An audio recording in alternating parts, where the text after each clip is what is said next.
Something else that comes up in the book, this is something I talked about in my podcast when I did a book launch for this book.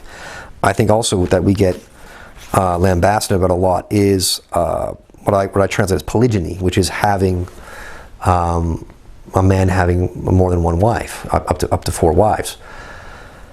SubhanAllah. Now this is something that we still get accused of because it's seen as bigamy, it's seen as totally unjust, it's seen as totally unfair, and it's sexist, and it's patriarchal. I mean, I just saw an article, I think it was yesterday, yes, in the on Breitbart, they had an article, they were talking about an article from NBC News in the US. This NBC News literally wrote an article saying that heterosexuality has had its day, and now women are moving away from it because they realize that it's all part of the evil patriarchy, and it is the foundation stone of their oppression, and so on and so forth. This is what people are getting at. Like we really have to see the madness for what it is and where it's going. Now, the point about polygyny is, part of the wisdom for it. Now, first question is, okay, why do we have polyandry? Why is it that a woman can't have multiple husbands? Well, how would we know who the father is? That's the first thing. How would we know who the father is? Think about that. If a woman has more than one husband, she gets pregnant, who's the father? Then she can't get pregnant again. Then the men will obviously fight over her. It's very, very clear that would happen in that case. It's just some wisdom to think about.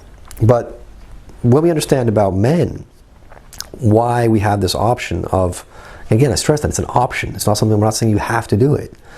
I mean, Imam Taweel, at the end of his book, he even gives a hadith where the Messenger of Allah sallallahu alaihi wasallam is talking to a woman, because a father brings his daughter to the Messenger of Allah sallallahu alaihi wasallam and says she refuses to get married. She doesn't want to get married. And he explains to her the rights of the husband over the wife and so forth. And she says, I refuse to. I will not get married. And he left it at that.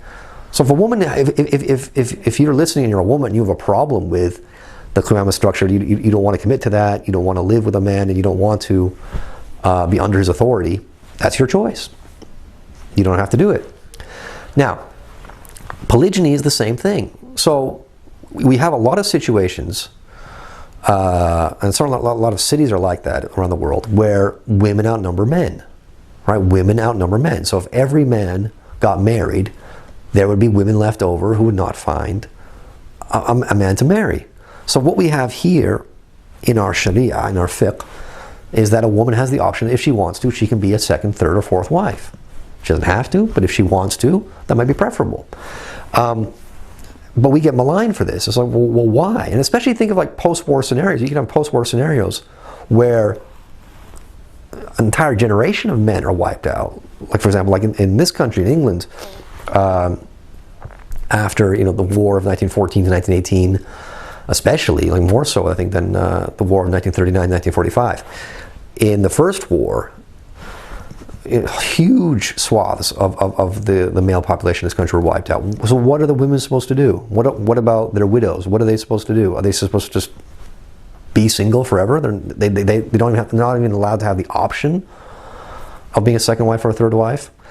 Or even better yet, what if a woman, this is an example I thought of, like what if a woman has a choice between marrying a man who does not have any other wives and being a sole wife, but that man is an average provider, he's not great, or maybe he has bad character, maybe he's lazy, maybe he's not, he's not the best of husbands, or she has the option of marrying another man who already has a wife, or 2 wives, or 3 wives, but he actually has very good character, he's very righteous, he's a great provider, he says that he'll provide her with her own house, with her own car, he'll give her servants, or whatever it is.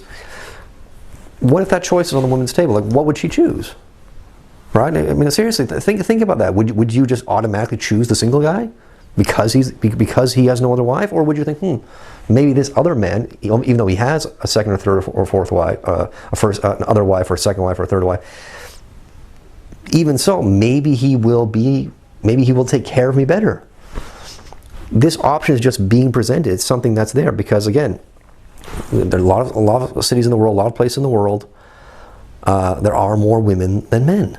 So this is something that we really should bear in mind and not be ashamed of. And again, look at the Anglosphere, look at the West. All other kinds of relationships are becoming tolerated, right? Homosexuality is now totally tolerated.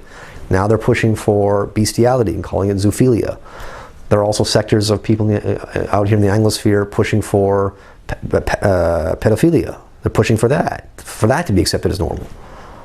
But you know, a man having a second wife, a man having a third, that's just evil, and that's just horrendous. And you know, now how can we have that? No, doesn't make any sense at all. And we also should bear in mind, this is something I mentioned as well in my podcast the other day, that it's very normal in a lot of European societies, or Western societies in general, it's very normal for married men to have mistresses. It's very normal. It's not a big deal, especially amongst upper classes. I know this from my own background. I've got a Russian background, an English background. I know this from my own background. It's quite normal or I'd say very normal for a man, especially a man who has status, a man who has power. He has a wife, and then he has his fun on the side. So all we're saying, as Muslims, all we're saying is, well, if you're going to have other women in your life, a second woman, a third one, a fourth one, be responsible for her. Don't just abuse her. Don't just use her for your pleasure. Take care of her. Provide for her. Be there for her. And what essentially is wrong with that?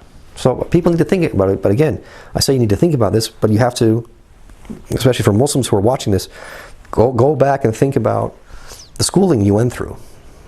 You know, from the age of 5 through to 18 or whatever it was. Think about it and think about the ideas that it put into your head and the undergirding principles they put inside you. Think about this. You really have to consider it and go over it.